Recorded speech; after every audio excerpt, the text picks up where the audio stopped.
And thank you for joining us once again for Drunk Doctor Who. After a long hiatus. 5 weeks. We call this season 3.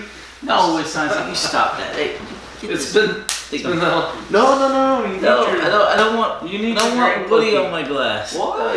Why? It's a drink accessory. I don't need a drink accessory. I got the drink. I'm good. What are we drinking today, Hatter? Well, Russian standard vodka. Russian standard normal vodka, as usual.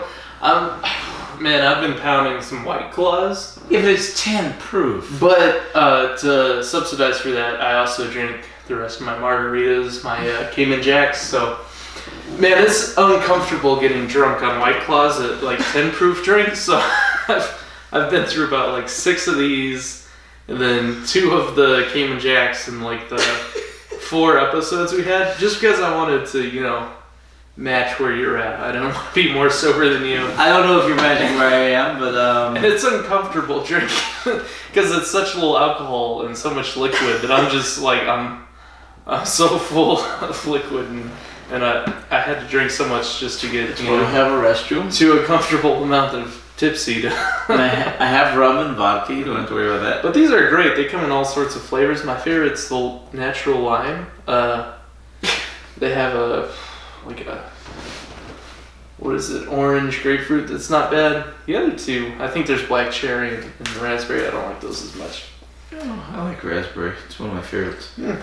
Although you should have one of the White Claws. I haven't drunk in one of those things. They're real good. It's only 100 calories, 2 carbs, natural flavors, gluten free. I still don't understand what gluten is. I don't know. All I can tell you is it's my favorite food. I've never heard of gluten My favorite until like food's 15 gluten. years ago. You ever try anything that doesn't have gluten in it is way worse than anything with gluten in it. Like gluten-free, bread substitute, way worse than just bread. Okay, I can probably agree with that. So, I don't know what it is, but it's my favorite food. Gluten's my favorite food. I think it's in bread, and I can't do bread because I'm on keto. Anyway, all right. Are you still on keto? You look so good. You have to stop dieting and just switch over to maintaining because you're at such a healthy weight right now. You can just forget the gluten. Thank you. Right. And I did go off of it for the vacation. Yeah, okay. You should just stay off of it. Forget dieting. Just go to maintaining. Healthy lifestyle. I will, ketosis. but I still have to do. The maintenance means I can't gain a crap ton of weight. Yeah, I still have to do life. I mean, you can have a healthy lifestyle, but you don't have to stay on keto because, like, isn't it long-term ketosis that leads into like ketoacidosis, which is like what happens to diabetics, and it's like unhealthy if you stay on it too long. I have no idea. I have to research that. But you should stop now that you're here. First I'm going to find out where I am now. I haven't weighed myself since I got back from vacation because I figured I'd gain weight on vacation, and I may have. I don't know yet. Anyway, so sorry we haven't done an episode for 5 weeks, but I was on vacation. Second honeymoon for like 4 weeks. It's a big rarity. I've never done a vacation that long before, but my wife and I. You're pulling the Moffat bucket. I'm not drunk. I just have so many liquids inside of me. Okay. Like 5 White Claws and 2 Cayman Jacks. It's just. So my wife and I went on vacation, but everywhere. Wait, what? Africa? You want a vacation everywhere. We did. Well, I didn't say Africa. Okay, I misheard you. I'm going definitely. No, you're just all over Europe. Mostly you want to cruise. Yeah. Well, Italy, Spain, Israel, Monaco. It was all fun. It was good. Speaking of, there's like some scary headlines in Europe. It's like a danger, especially France. It seems like a dangerous place of late. But there's a lot of, Okay, I've been on vacation. Terrorism. I'm a little out of touch with the headlines mostly. Well, there's a lot of terrorist attacks, and especially churches and stuff in France, because France has a very open borders policy, so they'll just let in everybody, which led to EU like that. Yeah, a lot of Europe has been having so many ISIS terrorist attacks because of those open border policies with just everyone flooding in from the Middle East. but while they're taking in refugees, they're also taking in crazy terrorists, and there's been a lot of attacks on churches and stuff in Europe, which is scary. So it's a scary place to be. So I'm glad you're okay. You're safe. We're good. The Lord takes care of us. But amen. Without getting too much into politics. Sorry. Yeah, no problem. We do a whole podcast on the politics of all the terrorist crap. That's awesome. We should have a politics podcast. I don't want to politicize stuff. I mean, we'll make it I'm a political guy, and I keep up with and understand, and I know politics, they affect our lives. So we should have a separate channel, separate podcast for that. Yeah, we'll just separate it from entertainment. So we could do political entertainment. We could do that. I hate seeing everything politicized these days, just everything, and I don't want our channel to be politicized. No, we won't. Yeah. This is an entertainment channel with entertainment podcasts. If we ever feel like getting political, we'll just make a different podcast for that. Well, we'd have to be. I don't know how to make the separate channels. We've got our channel. Okay. Or my channel. It's under my name. I don't know how to change the name. I can be your tech guy. I'll do all the all the publicity, social medias, editing, all that. Wherever you need, I'll do it for you. Channelizing, commercializing. Alright. Just let you know, this is actually a drug doctor. We are doing a drug doctor podcast. So it may be off topic, but this is about the drug doctor. So this is the Gunfighters. Alright, this is our episode 25. It's June 17th.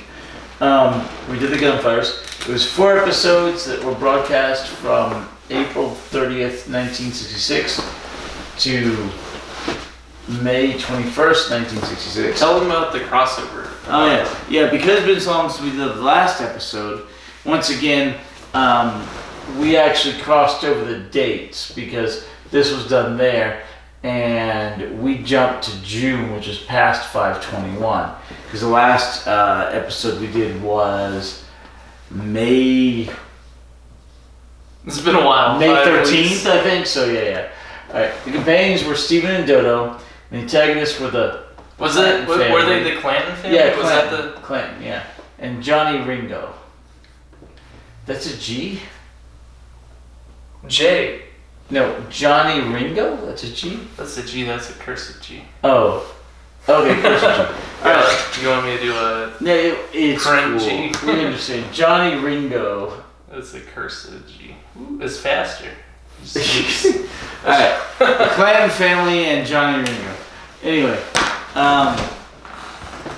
so at the end of the last serial, the doctor got a toothache. Yes, because of the candy, the prank candy. So what was his name? Hold on, let's go back. Celestial Toymaker. No, the round guy. Cyril. Who was very similar to the children's star, some other guy that they had to say it wasn't him. And the audience got offended at how evil he was. And they're like, oh, okay, well, and then the BBC backtracked and they're like, he's not that childhood character. Right. He's just very similar to him because he's very evil. Because the audience was like, how could you make such a beloved character so evil? And they're like, okay, well, it's not him. It's just someone it looks very much like him. Right. So his whole thing was he's evil, he's conniving. He did all these, pranks and like backstabbing things to try to make Dodo and Steven lose the game of the Celestial Toymaker. So he had all these pranks, and he put this like slippery stuff on the platform. At the very beginning, though, he gave them these candies, which had like a rock in them, so they cracked their tooth. But they chose not to eat them. They're like, okay, well, and then he just put it in his pocket. Right, and the doctor ate it. At the end of that cereal, the doctor, he took the candy. He's like, oh, candy, and he ate it, and it cracked his tooth because it had something hard in it. And that was set up for the next cereal, the Gunslingers. So, right. In which the doctor... going into this, the doctor had the cracked tooth, the toothache. So he goes looking for a dentist, and Doc Holliday had just set up a dentistry in Tombstone, which is where they wound up, and he extracts the doctor's tooth. And the doctor gets mistaken for Doc Holliday because doctor The and Doc. doctor, Doc. And they're both they- older. They both wear the same more or less style clothes. Yes, The vest old-fashioned. and the hat. The Stetson. Yes. Yeah. And Well, the doctor doesn't usually wear that, but Dodo put a Stetson on his head, yeah. And that, believe it or not, there's a reference to that with the 11th Doctor. The Stinson hat. This Okay. is only 1 through 10. No. 11th Doctor is the big face one there. No. Okay. Big face. 7 o'clock. 7 o'clock. Him, yeah. That's the 11th Doctor, Matt Smith. Is that on screen? Or is it? I think it may barely be on screen. Anyway, so he shows up wearing a Stinson at some point, but, move this, but like, the two doctor inches. mentions, I think, at the beginning of the next So we serial. reference this all the time. We do. Well, no, it is where it is because that's It's great aesthetic for the room. yeah. But like, as far as the camera's considered, maybe if we move it back a few feet, it'll be honest. But the room is there all week. The camera's only there like an hour and a half. But if a we week. move the camera back and widen Well, the frame, maybe, we but- could, because we reference this like every episode. Okay.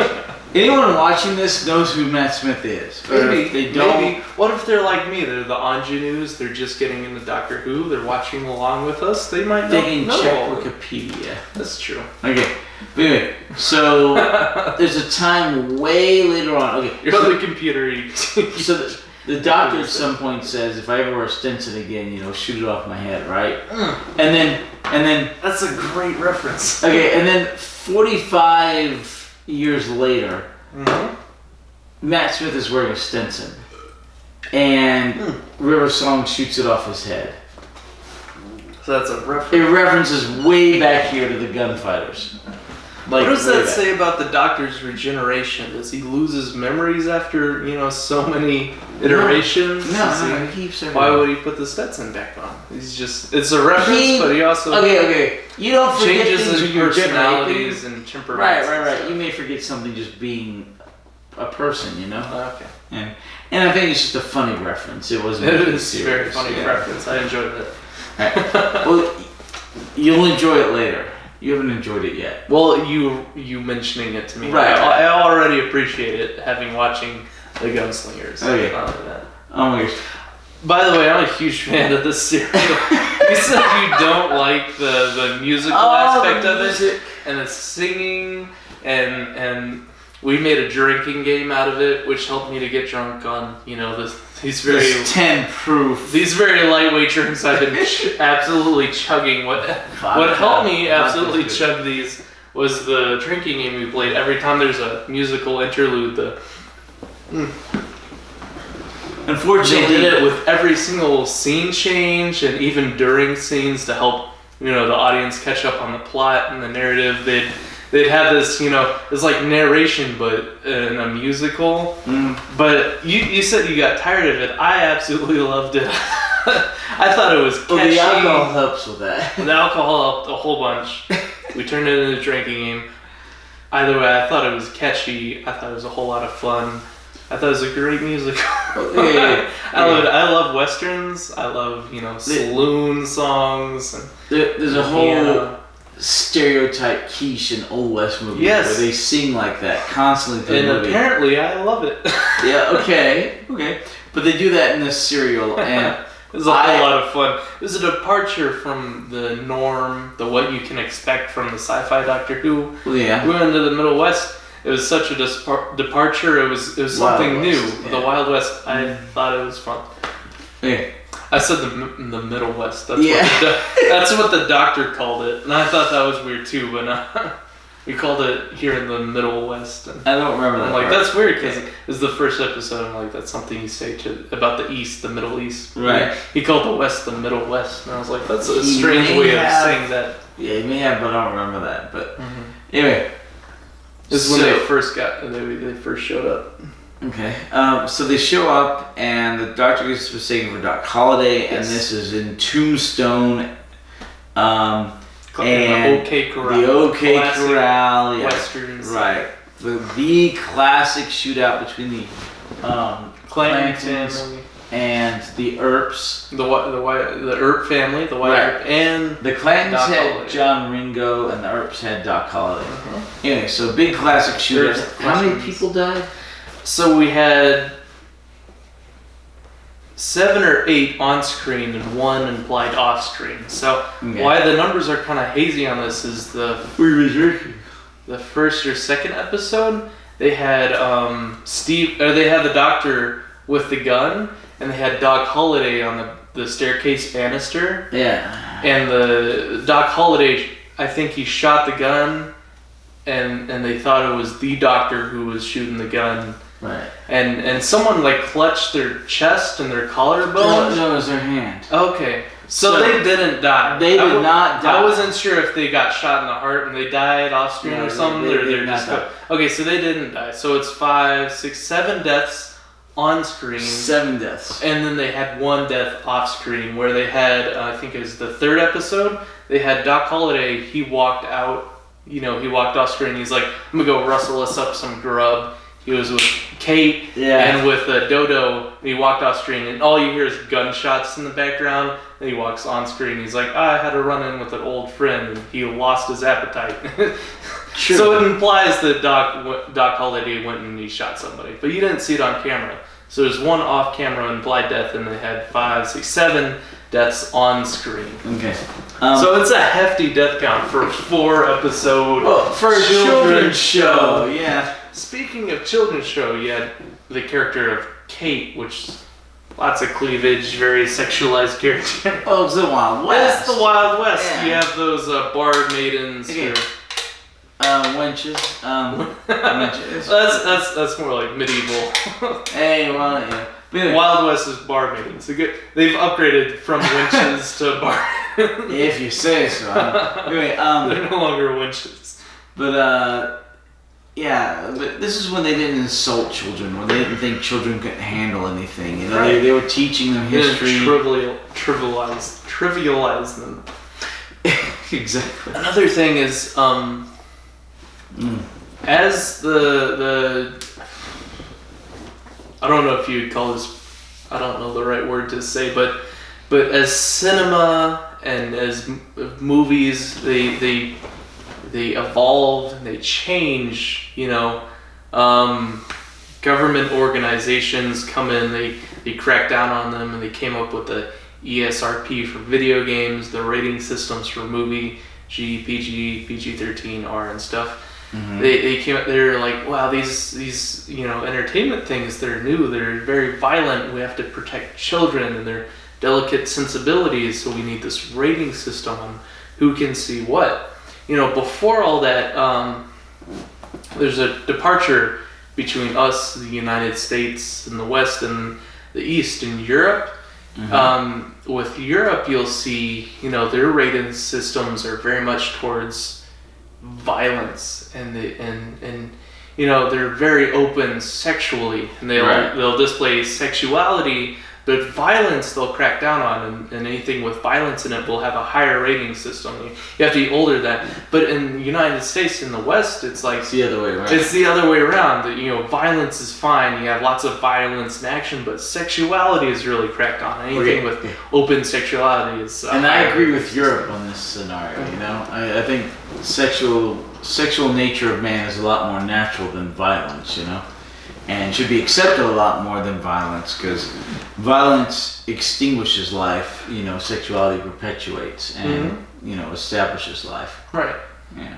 And I think that children should be taught on an early age how to control themselves and control their sexuality, which it's like you see something, you should learn how to control it and how to act in public. Violence is totally different, but when you shelter children from sexuality, it only opens them up to mistakes and the mystery of sexuality, and they don't know how to act around that whole environment. They're too sheltered when it comes to sexuality, because I feel like American parents, they're like, you can't look at breasts, and you don't know. It's this whole stereotype of how United States children don't have a sexual education. It's like they just say things like, you have sex, you die. You masturbate, you get hair on your arms and stuff. And I have hairy arms. What are you saying? Hairy palms, I mean. You know, okay. It's that sex is bad and you shouldn't know anything about sex. Just don't have it until you're married. But how early are you talking about? I don't know. High school.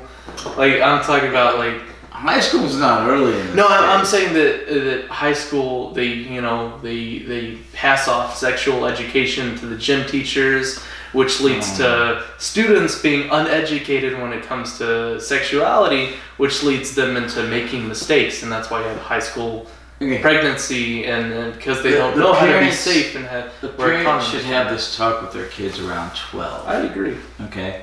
About 12. That's about where you have, you know, your But that's gonna be up to the parents. It's up to the parents to raise their kids. Yeah, and so much you have parents that put off all their parenting duties on the school and the youth group and the youth ministers in the church and the school, and they're like, you know, you teach my children about that. I don't want to have to talk with them and stuff. Yeah, but in this day and age of the internet, yeah, they're just gonna educate. This century, nobody. It's no mystery. By 12, most of these kids know everything. Of course, I'm referencing, you know, back yonder 1966 stereotypes. And today's modern age is very different. First of all, why are you referencing that? Because it's applicable to this.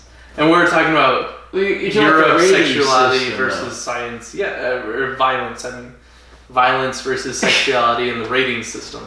That's what led us off on this tangent. Right. Okay. But we're talking about the Doctor Who serial. Yes. We got off topic when we went into... Way off topic. To the death count, which led us into violence, and then Kate's character, which led us into sexuality, and we talking about the rating systems, and the departure from Europe's rating system versus America's rating system, and that just led us off on a tangent. I mean, in Europe they use lesbian kissing to sell, you know, like breakfast products. I mean, yeah, but America does too use sexuality as but not that blatant. For sale, but not blatantly, you know, open. It's a higher rating system, and there's a lot more crackdown on I hate American sexuality. Rating system. It's like breasts are natural. Why make a movie rated R just because it has breasts? It used to be PG movies all the time with breasts. Yeah. Until the 2000, the debacle, the Super Bowl debacle with Janet Jackson, and then everything got really. That's the nip slip. The nip, all that crap. Anyway, so Doctor Who, the Doctor, Dodo, and Steven land in the Wild West in Tombstone. They sure do. He gets mistaken for Doc Holliday. Doc Holliday just became a dentist and turned straight or something in terms of not being a criminal, not in terms of... He's turning over a new leaf. He's opening up a dental practice. Right. So the Doctor's this very first... You need a drinking buddy. Everyone needs a drinking buddy. Okay, you're my drinking buddy. I don't need Woody. You need Woody. You paid $25 for it. No, it was a bonus. Okay. So I went to United today and bought $100 worth of groceries. Sponsored by United. No, we're not sponsored by United. They would probably not a sponsor. Right. So they gave us these little miniature pots. We don't have enough views to get sued. We don't. Or sponsored. In the vast eos of the internet sphere, we don't matter at all. That's pretty much true. If we had millions of views, then maybe we could get a. We had hundreds of views. Hundreds of views. We've got 19. We might get a cease and desist. 19 subscribers. But where we are now, here's the thing. Right now, YouTube doesn't even know we exist. We don't have who's the CEO of YouTube? I don't know. Linda or something. We don't have to worry about them giving us cease and desist. We're not even monetized. Here, at this point, we can be as flexible as we want. We can make references and jokes and what do you call it? Controversial content. It's not until we gain traction and a larger viewership that actually matters, and then they crack down on us and demonetize our videos, and we have to care about, you know. We have no monetization. That's my point. We don't care about. We're not getting sued. The only controversial content is the one time I dropped the F-bomb. I mean, you know. No, that's not controversial. It's not controversial. It's controversial to me. What? What? Okay, he said that. Okay. Now we have 2 of them. All Market right. E, explicit content for older viewers. It works for the Rooster Teeth channel. It works for Comedy Central's Drunk History. It'll work for us. Okay. I don't know if Drunk History actually has explicit content. Or viewers. They might. They do. They have so many viewers. I don't know if they actually censor their curse words or have explicit content. But my point is, at this point, we don't care. We don't have any viewers. We don't answer to YouTube and their demonetization. We can say and do whatever we want until we actually gain an audience. Then we might care about retaining viewers. The point is we're not looking for money. We're just looking to get drunk and have fun. Exactly. Yeah. I'm saying at this point, at the beginning of a YouTube career, you can use pirated, what do you call it? Images? Mm-hmm. I'm going to reference a channel here. There's this gaming channel called The Spiffing Brit. And at the beginning of his YouTube career, he used these pirated images, and they still had the watermark on it. And he used it as references during his commentary, and it's funny.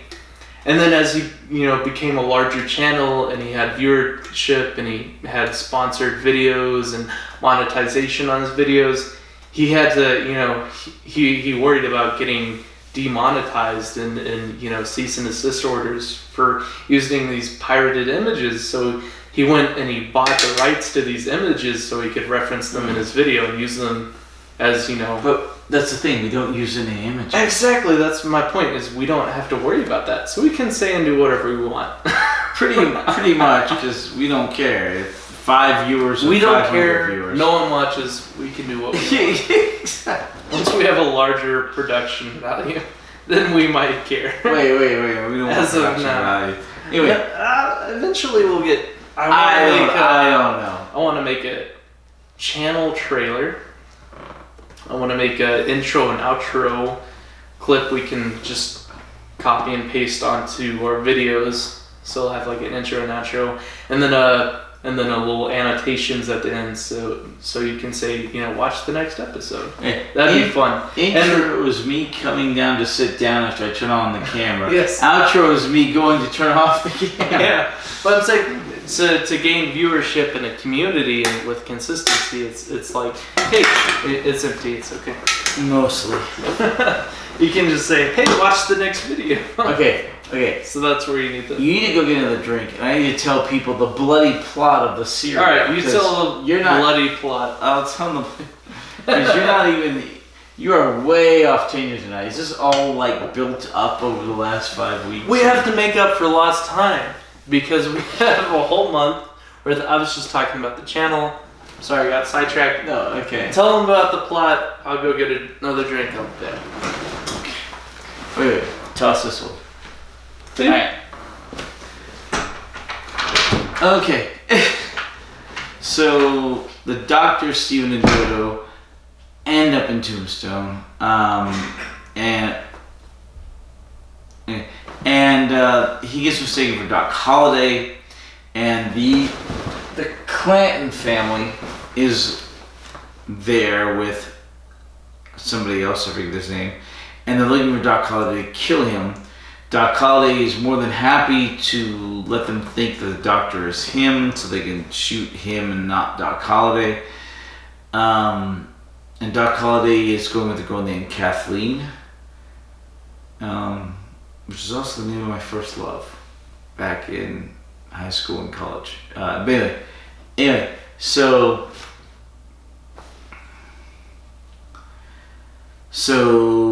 Dodo and Steven end up playing piano and singing for these Clanton bad guys.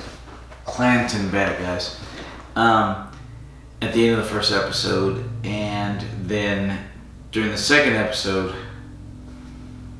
they're basically rescued by Wyatt Earp if you know anything about Tombstone, like I said, Earp's against the Clantons. Wyatt Earp rescues them, but he's more than happy to keep allowing them to think that the Doctor is Doc Holliday in order to save his friend, who's Doc Holliday.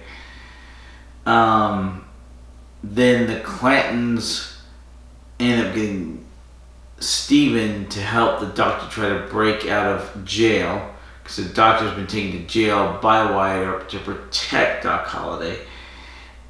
Stephen fumbles this and is eventually taken by the Clantons to be hanged in lieu of the Doctor being hanged, because they think he's Doc Holliday. And they're holding up in the jail Wyatt Earp and Bart, that guy. And they protect the Doctor. And the Clantons still think he's Doc Holliday. And they're going to hang Stephen in his stead. And then eventually Wyatt Earp comes back around. You good? Wait, you don't have a drink. Oh, there you go. You have a drink. And he knocks out one of the Clantons and saves Stephen. What are you doing? Don't put the twing on my camera. Okay. Okay. Don't mess with the camera. Yeah. Okay. Keep talking. Anyways. So eventually, I was checking the shot. It covers this side of the poker. Okay, so we get all the Doctors in it. Good. Yeah. So if we ever need to reference a Doctor, it gets all of them. Well, at the moment. Anyway, so eventually Holiday skips town with Kathleen and Dodo. And they go to the next town. And then Ringo shows up, Johnny Ringo. He kills the bartender, Charlie. I like Charlie. I didn't like Charlie. Here's the thing about Charlie. He was a sellout. He just subscribed to whoever showed up in town. He is a yellow belly, backboneless coward. Okay. That's true. But he wasn't a sellout. And he's a rat too. He told on any and everybody who came through town. He was just disseminating information. Nah. That was his downfall, was he talked too much. He was trying to appease too many people. No. And Johnny Ringo was like, you know too much, you know who I am, you're gone. Wait. That was, okay, he didn't kill himself, Johnny Ringo killed him. That's what I said. Yeah, no. You're saying his downfall was because he would talk The downfall was he talked too much and he knew too much, and Johnny Ringo took that as, hey, you know too much, you know who I am, so I'm gonna shoot you. So Johnny Ringo killed the bartender because, he talked too much. He was trying to appease everyone. He talked too much. He was trying to be on everyone's good side, which was his ultimate downfall because he was a coward. He wanted to be on the winning side. I think he was just being friendly. No. Anyway, so... It's being a coward. So, in my opinion. In your opinion. So Johnny Ringo shows up, kills the bartender, Charlie, and then goes after Doc Holliday, ends up in the next town, finds Kate, takes Kate back. In the meantime, Dodo has gotten Doc Holliday to take her back to Tombstone, and Stephen is captured by the Clantons, and so is Kate. It may be Clayton. Is it the Clanton? I think it's Clanton. Clayton. I I didn't write it down, so I don't remember. I think it's Clanton. Family. It's like Clinton, but with an A. Yeah. Anyway, One of them has a lisp. One of them is one of them stutters. No, one of them is a itchy finger. The other two are a little bit more mature. No. Anyway, so that leads up. Okay, so during the hanging, one of the Clanton brothers is knocked out by Wyatt Earp, and the stuttering one. He's taken to the jail for attempted hanging, attempted lynching. He is rescued by two of his brothers. and they shoot the younger brother of Doc Holliday. One of the younger brothers. Baby brother. So that sets up the whole OK Corral shootout. Wyatt Earp and his brother out for revenge. Right, two of the Earps. And then the third oldest brother is like, no, you have to abide by the law. No, that's not the brother. It's Bart. Wasn't he an Earp? No, he's not an Earp. Oh. Well, Bart was like, you have to abide by the law. You can't just go out for blood. It's the deputy of Sheriff Wyatt Earp. And then Wyatt Earp's like, screw that. Me and my brother are out for blood. They kill our baby brother. We're setting up a shootout at the OK Corral. Right. And he's like, I don't have no part of it. Right. So it ends up being the two Earps, and Doc Holliday comes back into town because of his girl Kathleen's being held by the Clantons. Yes. And the three Clanton brothers and Johnny Ringo. Anyway, the Earps end up winning with the help of Doc Holliday, and they kill the Clantons and Johnny Ringo, and lots of deaths for a children's show. But hey, we didn't talk down to children back then. 7 and then 1 off screen. So 8 total deaths in 4 episodes. That's 2 deaths per average per episode. Most of those took place in the latter part of it. This is a very bloody episode. Yep. Or a children's serial. And very sexualized when it comes with Kate and her large cleavage and her flirtatious sensualized. Sensualized. Yeah. There's sensualness going on, but not truly sexual. No. Now, all 4 of these episodes exist. It was not a serial that was wiped, thank the Lord. Now we're getting to the end of the first Doctor. Yeah. And what that means is that they're transitioning from no more per episode titles. They're going per serial titles, and individual episodes don't have their own titles anymore. Right. Right. These 4 episodes were called Holiday for the Doctor, Don't Shoot the Pianist, Don't Shoot the Johnny Ringo, and the OK Corral. And then at the end it says the next episode is Doctor Who and the Savages. However, when we get to the next serial, unfortunately, the next serial was wiped. None of the episodes exist. Recreation. Right. The name of the serial is The Savages, and all the episodes are just called Episode 1, Episode 2, Episode 3, and Episode 4, which is the norm from now until the current reconstruction, the second revival. So they're never bringing up the individual episode names. Correct. And why do you think that is? Do you think that's confusing, or do you think it's just easier on the writers, or like what? Is the marketing probably just easier on the writers? And they don't come with separate episode names. But we are literally 4 serials away from finishing with the first Doctor. Oh my gosh. He's going to regenerate here pretty soon. So we're going from the very first Doctor right there to who's the second Doctor? The one right below him. Oh, this guy? There you go. Second Doctor, yeah. So what's the significance of the recorder? What is that? Is that like it's just a quirk of his. He plays the recorder. It's a quirk. Is that like his screwdriver? His sonic screwdriver? He's the very first Doctor that has a sonic screwdriver. Oh, okay. Yeah. And the recorder is just a quirk. It's not. It doesn't really have significance. Quirk. Idiosyncrasy. Yes, idiosyncrasy. All right. Anyway, let's see. So, what questions do you have? All right. So, this is the very first serial, and perhaps the last that has musical interludes and plot catch-ups and interludes. I hate that. In between the serials is whenever the scene changes or whenever they feel like you need to catch up on the plot, is they'll have some lady singing all these things to tell you what's happened and what's going to happen. The setup and it's because it's this campy tradition of Western culture, and that's what they did in Westerns, and it's kind of a thing that carries over that. So every historical with Doctor Who is very different. So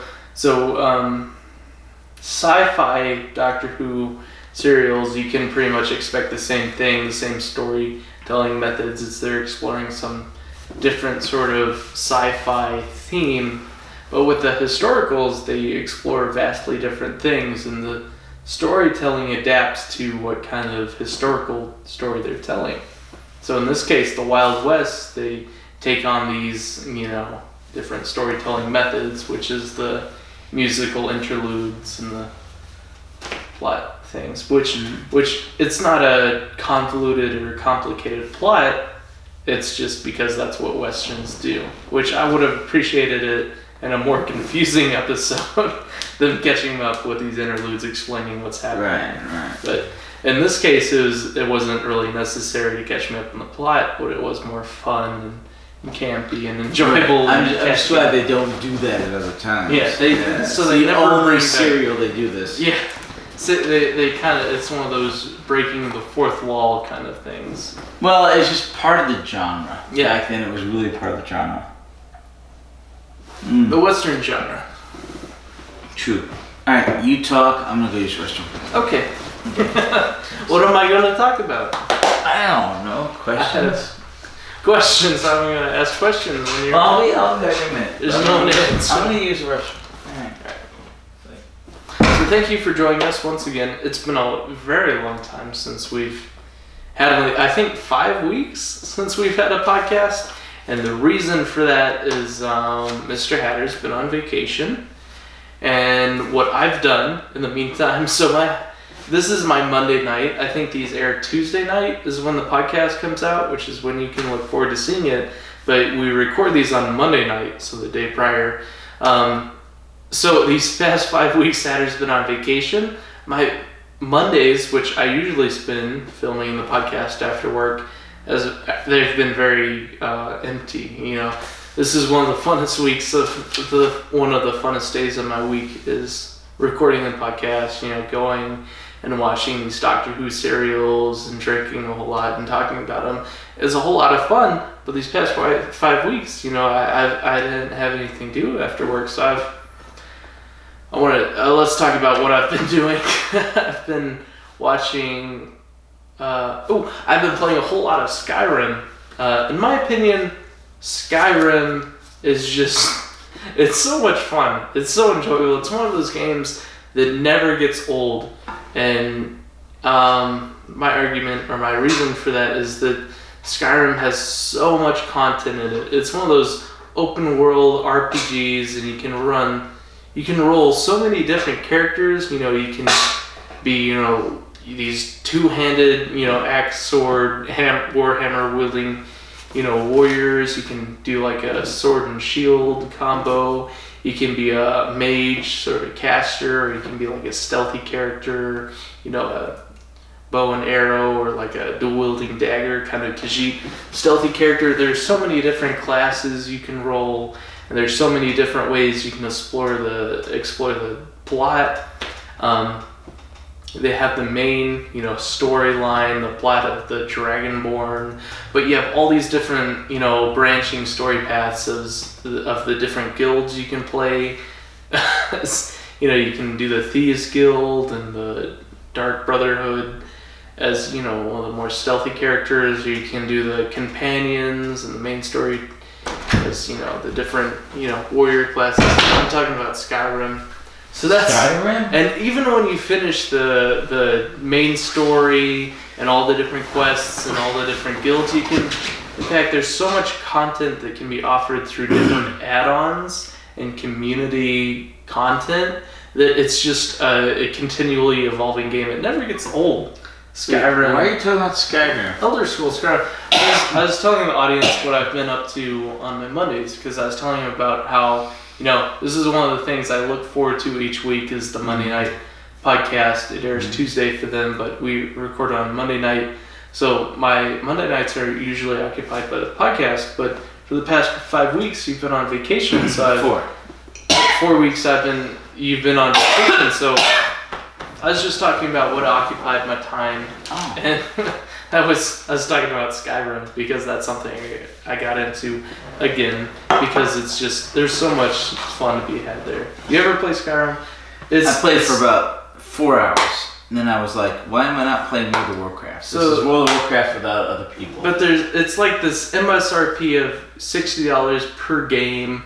I think that Skyrim is one of the most valuable things you can spend your money on because there's so many add-ons and so much user-created content. It's this constantly evolving game that it has so much to offer. It's incredibly fun. And the lore is so rich. So this is where we are, right? Right. And then here's your watch group here. Yeah, the main watch group. Wait. We haven't put in one of the new serials. Not a bit, have we? Who's this Tom Baker? This DVD looks different. It's on Blu-ray. That's Blu-ray. Yeah. We put in the next Blu-ray. Hold on, let me grab it. Okay. Hold on. I'll grab because the Tom Baker's come out with his 7th season. Sorry. So Mr. Ed is grabbing the next Blu-ray DVD to update our cabinet. To conclude, Skyrim's a great game. Continually evolving. That's what I've been spending my Mondays on. That's my tangent about video games. How was that? Here's Doctor Who's Tom Baker Complete Season 7 on Blu-ray. It has come out and it will be down here.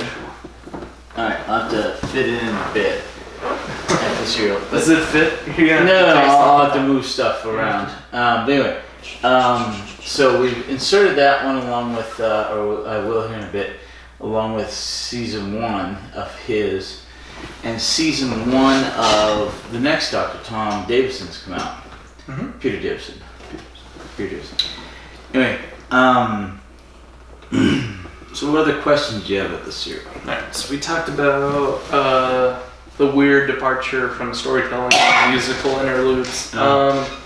Musical interludes. Oh, one thing is we always talk about the TARDIS and how incredible a machine the TARDIS is, and how technologically advanced it is, and how many different things it offers is, time travel and dimension, relative space, and he has this, it's much bigger than they let on at the beginning, and we find out later on that there are several different levels, and there's this whole wardrobe he has, and has, food and water in it. You haven't seen anything yet. Yeah. Exactly. I can't even fathom what and all the TARDIS has, and apparently at some point it's sentient. I don't even know.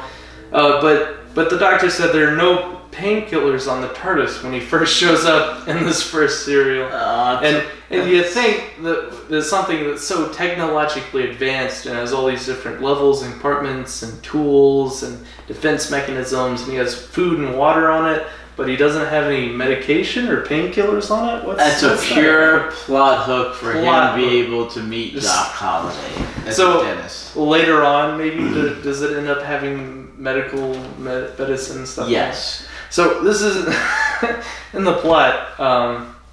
I related to, or I felt sympathy for the Doctor because he's in this Wild West scenario, and he meets up with Doc Holliday. And Doc Holliday takes out these pliers. He's like, "I'm a doctor.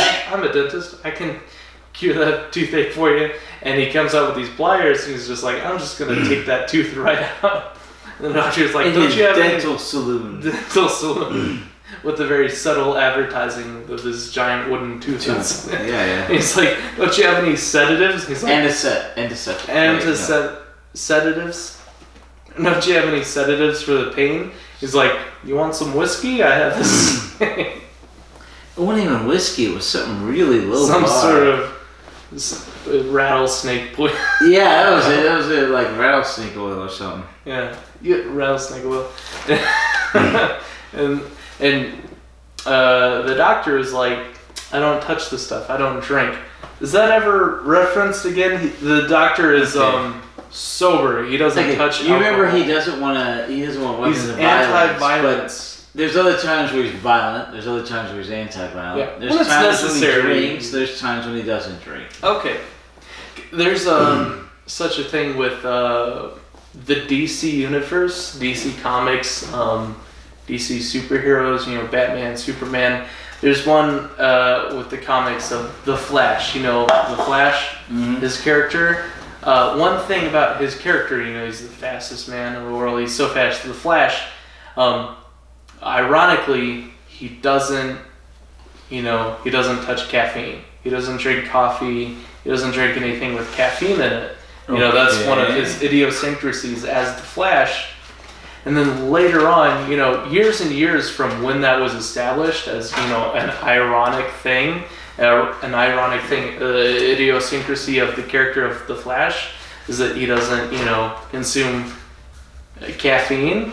Years and years later, you have these new writers and these new writers doing the new comics, and they write this scene of the Flash drinking coffee in this diner, and then all the fans are in an uproar of, whoa, he's drinking coffee? One of the idiosyncrasies, the ironic things about the Flash is he's not supposed to have caffeine. He doesn't like caffeine because he's the Flash, and that's ironic. And then the writer was like, oh no, I made a mistake. So they retconned it as, maybe it was decaf coffee or something. So it was a mistake that they made that the fans, called him out on.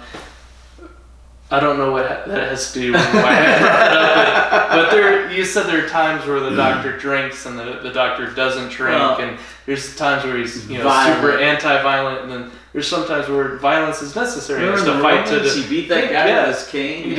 Well, that's more of a very campy. He's just playing around with them. He's like, oh yeah, I'm very sophisticated when it comes to fighting styles. I was just playing around with him. He's trying to take my life. I just tossed him out the window. It depends on. Or the slave driver, he cracked him over the head. That's what I'm talking about. Yeah, the road. But later in that serial, there's that one assassin sent to kill him. Kill him, and he's just playing around with him.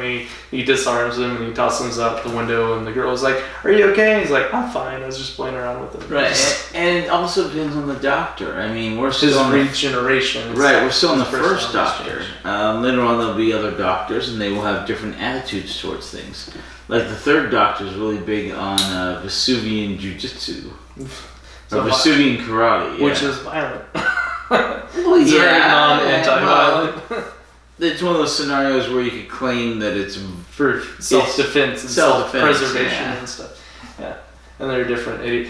Characters evolve over years and years of telling stories of the same character. James Bond has this same sort of first world problem. Is there are years and years of different actors and characters portraying the same character of literature of James Bond, and one of the things is James Bond always had this Rolex watch because he's a very sophisticated, intelligent person. He had this very fancy Rolex watch, and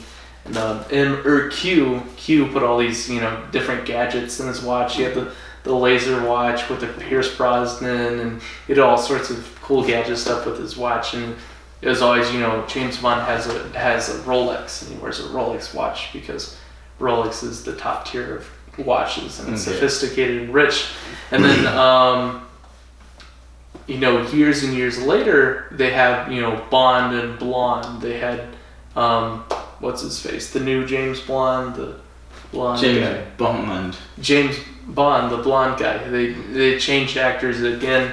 And the people making the James Bond movies, they approach Rolex, the watch company, and they're like, hey, it's a thing that James Bond has the Rolex watch, but, we can't just keep giving you free advertising. What if you give us money to reference that, hey, James Bond has a Rolex?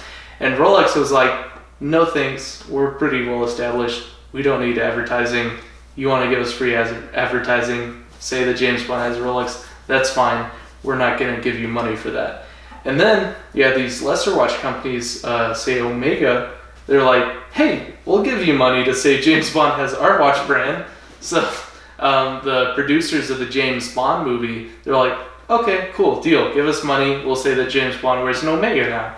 So they have this one scene in the new James Bond movie not so new anymore. It's a few years old, but you have Bond and Blonde. He's on the subway, he's talking to this girl, and she's like, nice watch. Rolex? And he's like, no, Omega, actually. And it's a product placement, it's a reference. So it's a thing that, as times change and things are more money driven and less character based, and characters evolve over years and years of storytelling. Decades, just like the Flash. One of his weird idiosyncrasies was he doesn't drink caffeine, and then years and years later one of the writers made a mistake of him in a diner drinking coffee. And, characters change and they evolve, and there's so much EOS and storytelling that you're bound to make mistakes. So, or it just changes. So you have one of the great things that story writers have, a tool in their tool belt is that the Doctor regenerates after so many years. So they get to reimagine this character and they get to recreate it. I was watching this video on Magic the Gathering, and the art directors, the struggles they have designing new cards and new card art for Magic the Gathering as a card game, because they every once in a while they revisit planes, so they visit Ravnica, and then years and years later they have returned to Ravnica, and then years and years later they go back to Ravnica once again with the Guild Wars and stuff. Yeah. So the art director's always challenged to either facing nostalgia. It's like, how do you keep this the same, but recreate it and tell it in a manner that's something refreshing and new and something that's engaging, but also plays on that nostalgia, because you can't change it too much, because then there'd be too much of an uproar in the fans. They're like, oh, that's not like I remember it. But you also have to make it refreshing and new. So I watched this really I'm an art major, so they had this really interesting video of one of the art directors who worked on the original Ravnica and then the Return to Ravnica, and his, how you can change and recreate things, but also keep it true and authentic to the nostalgic audience. So you can not only satisfy the old, long-term fans, but also bring new people into it. Okay. So this is just fun. I really like, them setting up idiosyncrasies and characteristics of the Doctor, about how he's opposed to violence and he doesn't drink, and then he regenerates, and that helps him, then recreate the character of the Doctor and tell it in a refreshing and new manner. It's whatever's necessary for the current plot, and it's necessary for the plot. Like the TARDIS doesn't have any painkillers on it, so it's this ebb and flow between the fans, the hardcore fan base of nostalgia, and them trying to recreate and have things line up with the plot and lead it. It's the story writers trying to. It's a cool, give and take kind of thing. It's fascinating to me. It's interesting. Hey, so what other questions do you have? So for one of the very first times, the Doctor takes on a persona. And the Doctor's taken on a persona as he's put himself in the shoes of these characters he's pretending to be. Like back in the Rome serial, they had him pretending to be this lyrist, this harp player. Exactly. And that's him, taking on this guise of this pre-established character. And even in the Wild West, this serial we just watched, you had him forced into the shoes of people assuming that he was the Doctor, even against Doc Holliday. Doc Holliday. Even against his best intentions. But at the very beginning of the serial, they have him taking on this persona of his own volition.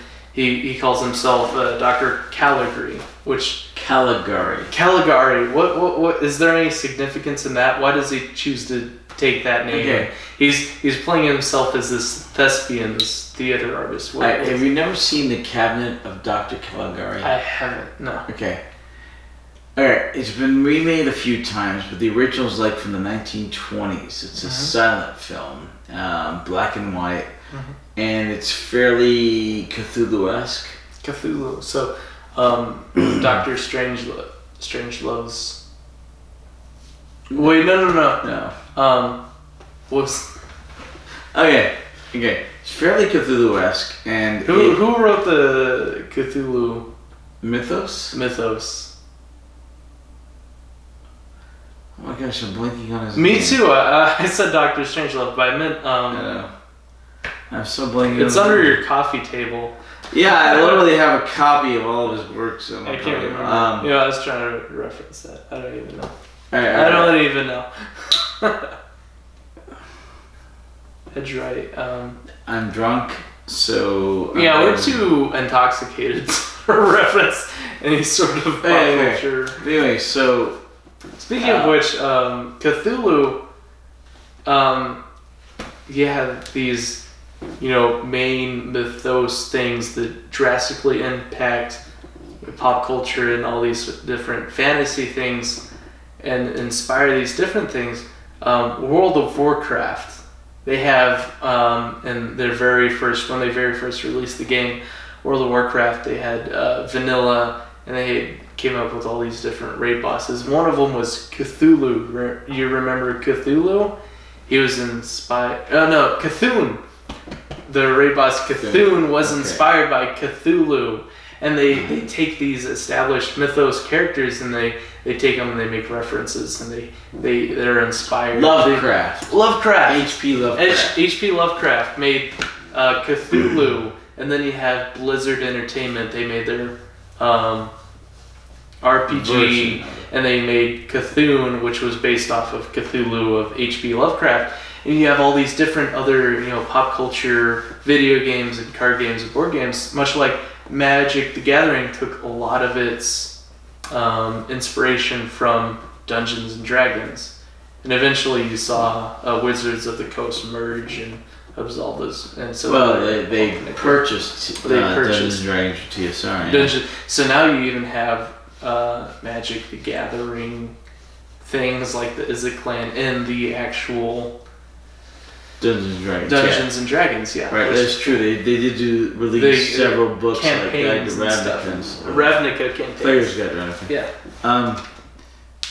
Oh my gosh, how do you always get so off topic? I don't know. I'm just fascinated with all these different inspirations and different tangents. I'm sorry. So we were talking about Caligari, Dr. Caligari, and why the Doctor took The Cabinet of Dr. Caligari is an old Cthulhu-esque film from the 1920s, silent, black and white, and it's been remade several times, but it's sort of a mad scientist kind of name.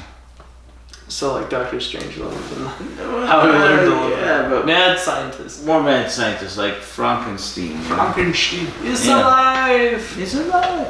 But that kind of thing. But yeah, he takes on the name of Dr. Caligari, and he gives Stephen the name of Stephen Regret. Regret, yeah. Which is hilariously bad. And Dodo explain to me why that's bad. I don't understand. Regret? Who Stephen Regret is or why that's... No, it's just Regret. I mean, the last name is Regret. Okay. So you just made that up on the spot. That's not like a reference to a different... Not to the best of my knowledge. It could be. I don't know. So that plays on Stephen and now he has regrets. What? I don't understand why that's significant. No, I think he's just having fun with it. Okay. Yeah. Okay. And then Dodo, who do we know which character he gives Dodo or her last? DuPont. I think it's her actual last name. Okay, so he just says who.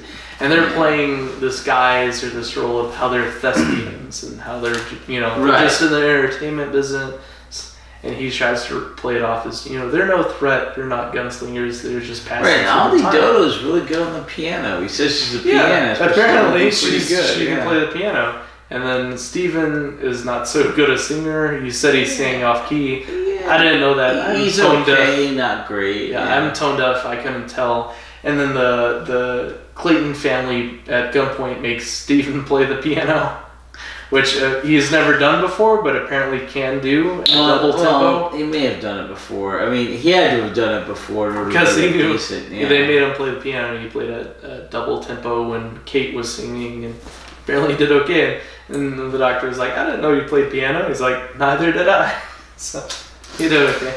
I can relate. I took 2 years of piano classes. Really? Don't remember a thing.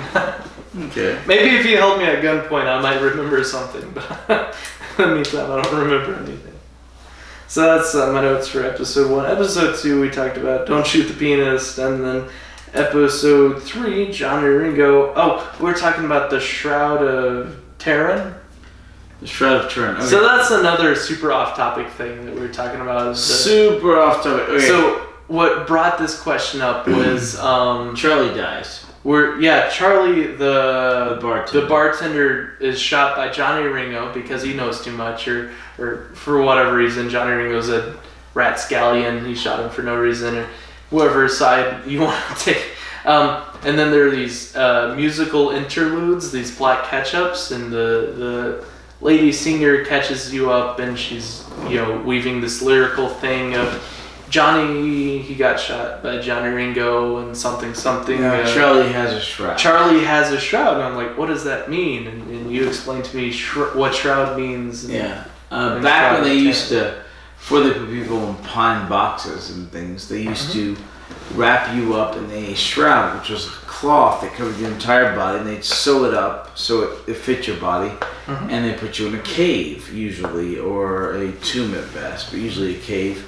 And they, seal it up, and then the shroud was supposed to keep animals and critters and things from your body. And the shroud turns. It's kind of like a Middle Eastern version of the Egyptians' mummification. It was, they wanted to respect the corpses of the deceased, and they didn't want to, natural whatever to bugs and decay and decay, so they try to respect the corpse. They wrap them in linens, much like the Egyptians mummified. They took out things and they wrapped them very tightly in a very, very, very, very basic way. So it's kind of just like a cultural thing of respecting the deceased and the dead. Correct. Yeah. So I really like how poetry and songwriters and lyrics take these very, old and obscure references in these words to use as rhymes. So they're like, what rhymes with this word, and what can I set up into this chorus or this lyric? And, they might use a dictionary or a, what do you call it, a thesaurus? Yeah. And they're like, what rhymes with this? And it might be this super old and obscure word, like shroud. Even though obscure. Well, even though in the Middle West they didn't use shrouds, they used Middle West. The old Wild West. They didn't use shrouds anymore. That's more of a medieval thing, and they'd use the box coffins. But you had this songwriter, and even though it's not technically applicable, it still rhymes with whatever set up lyrically they're trying to weave together, and it rhymes, and they put it in the chorus. So I really enjoy and appreciate how lyricists and poets do that. They use these people words. Still use shrouds today. Yeah, well, maybe you, but I've never. I would not use a shroud. I hope not to. No, I mean like in conversation, the word. I didn't even know what that was. Shroud means something different to me, but words have more than one meaning, and it might mean more than one thing to you because you're more experienced, more mature, you're more intelligent. You have a wider vocabulary than I do. Okay, I have a much more reduced wider vocabulary. I don't know about more intelligent or anything. It's true though. I'm older. That's because you're wiser and you have more experience and a better vocabulary. I have a much more reduced vocabulary because I've done much less reading. So shroud only means one thing to me, but for you, someone who's more experienced has a better vocabulary. It means linen wrapped and things. So I really appreciate that. People try to increase their vocabulary in different ways. They use word of the day calendars. For me, I just really enjoy lyrics and poetry and reading and how people find these words that rhyme with other words, even though they're not popular words or slang. They'll use it, and I'll hear those words in poetry and stuff, and I'm like, what does that word even mean? Or in Magic the Gathering, they'll come up with different key phrases and stuff, and card titles, and they'll go to their dictionaries and their thesaurus, and they'll be like, what's another word that means this or describes this? And I'll see that, and I'll be like, what does that mean? I'll go and I'll look it up and I'll Google it, and that's how I increase my vocabulary. So that's just something I appreciate. That's another reason why I really appreciated the musical aspect of this serial. Okay. Why it's really fun to me. You really liked it better than most people. Yeah, you thought it was repetitive and tiring, and I understand that because you already you've seen it. You have a better vocabulary than I do. You graded on me even the first time I saw it. It's very, amateur to you. For me, I thought it was really fun and campy and educating. I enjoyed the different lyrical words and stuff. So that's Shroud of Turin. Going into 1, 2, 3, episode 4. We talked about the OK corral and the OK definition. I asked you, what does O period dot K period dot stand for? The OKAY, which is what would you call that? Okay. Transliteration of the abbreviation? No. Explain that to me. Okay. Again. We have what's called leet speak today, where they say leet. L133T or L3TT. LET. Like elite. Right. And, I can say this, and you only know what it means if you're this elite or you have to be in the cool crowd to understand the reference I'm making. Yeah. Gangsta, all that crap. Anyway, so they've done this in previous decades or even previous centuries. They did it in the 1930s, they did it in the 1870s and 80s. And what they did in the 1870s and 80s was they would change the initials of something. So OK actually meant all correct. AC became OK. So is this good or is this true? And you would say OK, which meant all correct, but they changed the initials. They had a bunch of other of these, but the only one that really survived was OK, and now it's understood all over the world as good or yes. So it turned into the cool kids phrase, and they changed the letters because only the cool kids would be in the in crowd. Originally, but it became universal. And then it became a universal. Some things survive. That's how it's known today. And there were others of these, lots of others, but OK was the only one that really survived. Yeah, cool. Yeah. What else? I took notes on very obscure off-topic things we could talk about because this serial was only 4 episodes long. It was mostly very plot and Wild West driven, so there weren't a whole lot of questions I could write down about the Doctor and his character and normal questions I ask. And a lot of it was taken up by the music. And a lot of it was musical interludes and stuff. One last note I have here is end of individual. Oh, we already talked about the end of the individual episode titles. Right. Alright, so the very last note I think I have here is... the Doctor doesn't like being called Pop. Does that just make him feel old? Or I guess he's called Pop a few times. Yeah, he doesn't like it.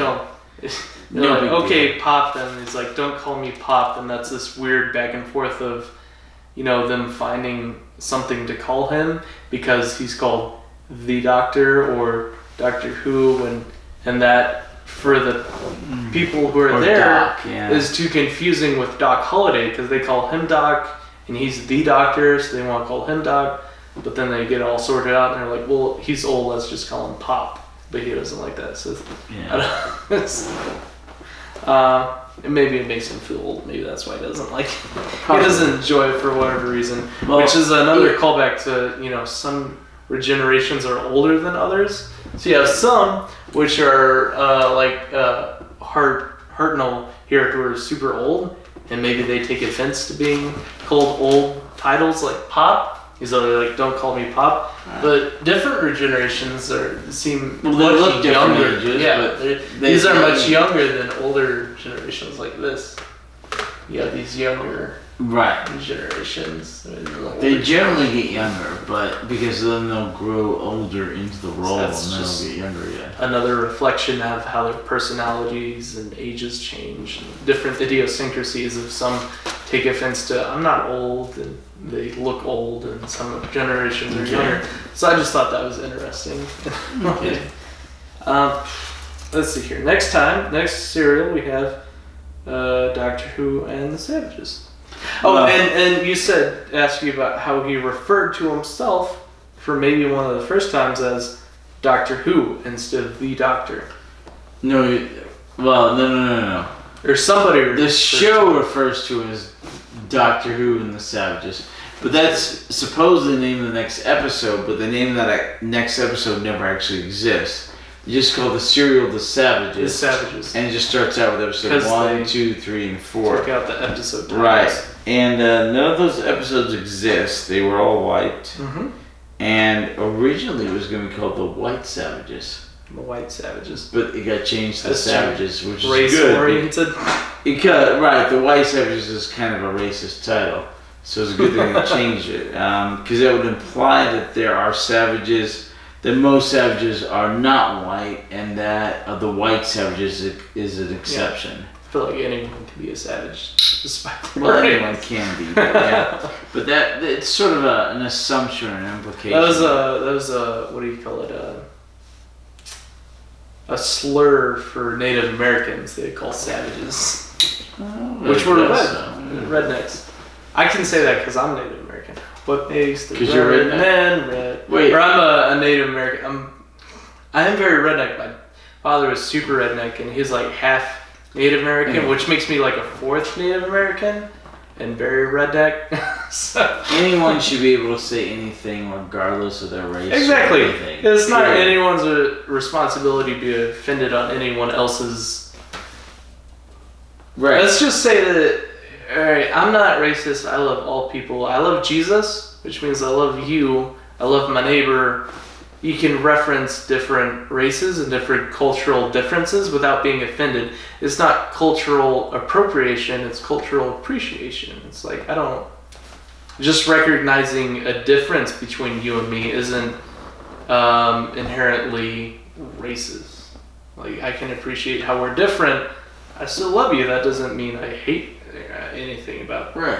Okay. I People are trying to put new titles on racism. Like, racism is a hate for race plus power. You have to be empowered to be racist. And it's like, that's not true. All racism is a hate for another race. You don't have power for you to be racist. So that way people can make excuses, say, well, I'm a majority and I can hate your race because you're more empowered than I am, and that there's no such thing as reverse racism. I'm like, that's true because it's just racism. You don't have to be empowered or have power to be racist. You hating me just because of the color of my skin is just as racist as any other race. I think I agree with you, but I've got to examine that when I'm sober. That's another. I think I was following political tangent. Sure, yeah. Which big time political tangent. Yeah, sorry. That's just me saying. That's just my venting on how I don't like to be targeted because I love you. I love Jesus. I like to consider myself as a Christian person. I don't hate anyone on the base of, I don't hate anyone, especially because of the color of the skin. I love Jesus, and I love my neighbor, I love everyone, and I like to give people the benefit of the doubt. I don't hate anyone on base of, their, the what do you call that? Pigmentation. That has nothing to do with the fact. I might dislike some people. That's all personality based. It has nothing to do with your race. And then I don't like being targeted. People use that as a defense mechanism now. It's like, oh, you just say that because you're racist. It's like, that's not true. Let's be, more intelligent. Let's look into our differences and discuss that. Yeah, let's not just use that defense mechanism of, hey, you're just saying that because you're racist. That's not true. I love you. I love you, Hatter. You're my neighbor. Thank you. I love every one of you watching. Thank you very much. All 19 of you? All 19 of you. That sounds good. Wait, do we have any other questions? No, that's it. Any closing statements, Hatter? Okay, we will go. Wait. Are we doing something with your girlfriend next week? Or we might be having a movie night. I have to check her work schedule and her availability. We might be having a podcast, or maybe it's a movie night. Okay, so next week we'll either be doing The Savages, or we'll be having a movie night, and we will not have a podcast for the movie night. But The Savages next week or the week after, one of the two. And we'll see you then. Thank you once again for joining us. Thanks so much. Have Episode a beautiful 25. week. I love you. Love you all. I love you all. Episode 20. We love you, the viewers. Yeah. Thank you again for joining us. If you enjoy this podcast, don't forget to subscribe so you can join us next week. Or the week after. Subscribe, like, whatever. Or don't. It's up to all you. All those share, like, subscribe, repost, video response. Repost. Don't forget to comment, because we'll be in the comments. We'll reply. Like, we're a small channel. Yeah, we'll 25 episodes. You've had one comment. One comment. We'll reply. We don't have anything better to do. We'll reply. See you next time. Bye-bye. Bye-bye.